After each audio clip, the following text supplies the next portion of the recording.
Halo guys, kembali lagi bersama saya Lili Yuliana dari Fakultas Keguruan Ilmu Pendidikan Program Studi Pendidikan Biologi Universitas Wiralodra. Baik, pada video pembelajaran kali ini kita akan membahas tentang kingdom fungi. Kalian tahu kan apa itu fungi? Sepertinya ada yang lagi belajar ya.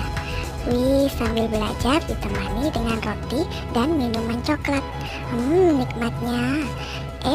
Jangan lupa cek tanggal kadaluarsa rotinya ya, biar rotinya gak ditumbuhi jamur. Hah? Jamur? Iya, itu loh yang bentuknya seperti serat-serat berwarna putih kehitaman. Terus, sahabat pernah lihat gak jamur yang tumbuh di potongan kayu? Kira-kira jamur di roti atau jamur di potongan kayu termasuk tumbuhan atau hewan ya?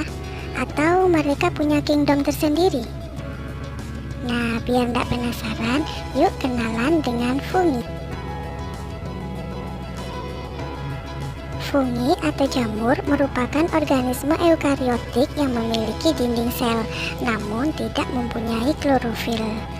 Jadi, jamur yang kita lihat pada roti atau yang tumbuh di potongan kayu bukan termasuk tumbuhan atau hewan ya. Meskipun demikian, sebagian karakteristiknya dapat menyerupai tumbuhan atau hewan. Dan karena jenisnya yang banyak dan sifatnya yang unik, maka dia dikelompokkan dalam kingdom tersendiri. Untuk semakin mengenal jamur lebih dekat, yuk kita bahas ciri-ciri dari jamur atau fungi.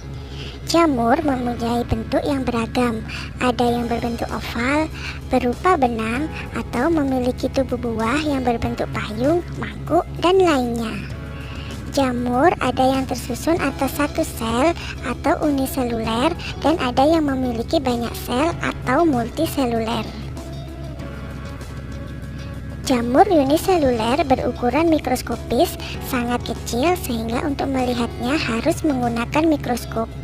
Sedangkan jamur multiseluler ada yang berukuran mikroskopis dan ada juga yang berukuran makroskopis sehingga dapat dilihat tanpa bantuan mikroskop. Ciri fungi selanjutnya yaitu fungi merupakan organisme eukariotik yang mempunyai membran inti dan organel sel lainnya. Tubuh fungi dilindungi lapisan utama pada dinding sel fungi atau nama kerennya sih zat kitin yang berguna untuk memperkokoh tubuh fungi. Meski bentuknya mirip dengan tumbuhan, fungi tidak memiliki klorofil sehingga fungi tidak bisa menghasilkan makanan sendiri. Oleh karena itu, fungi bersifat heterotrof. Ia dapat hidup dengan menyerap nutrisi dari organisme lainnya. Karakteristik fungi berikutnya adalah memiliki struktur tubuh berupa benang-benang halus yang memanjang dan disebut dengan hifa. Kemudian, kumpulan hifa yang bercabang disebut dengan miselium. Sampai di sini udah mulai kenal kan dengan fungi? Nah, jika fungi harus bergantung pada organisme lain, bagaimana cara fungi hidup? Fungi itu dapat berkembang biak dengan baik di tempat yang lembab. Fungi dapat memperoleh zat organik makanannya melalui 3 cara. Cara yang pertama adalah saprofit.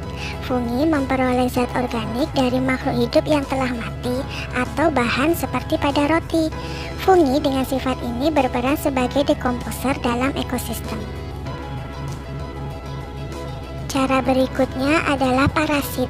Fungi akan mengambil zat organik dari organisme hidup yang menjadi inangnya. Jenis fungi ini umumnya dikenal dengan fungi patogen atau penyebab penyakit.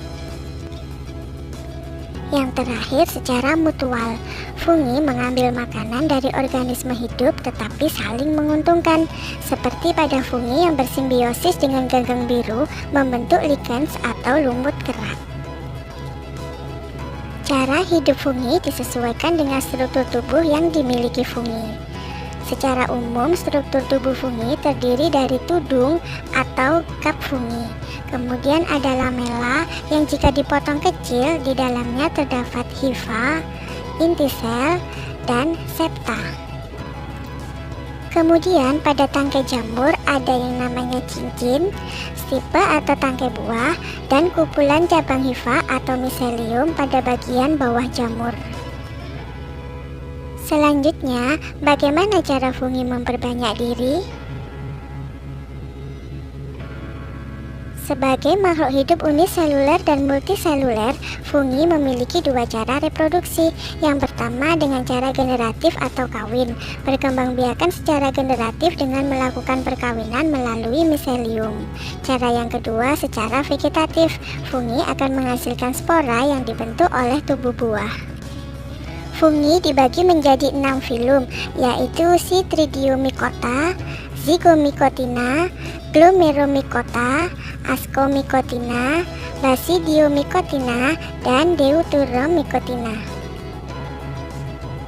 Sedangkan Myxomycota dan Omycota termasuk kelompok protista, yaitu protista yang mirip dengan jamur.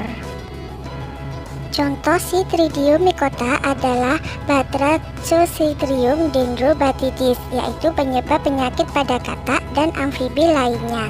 Glomeromycota merupakan kelas dari kingdom fungi yang berperan dalam hal penyerapan air dan mineral lainnya dari tanah.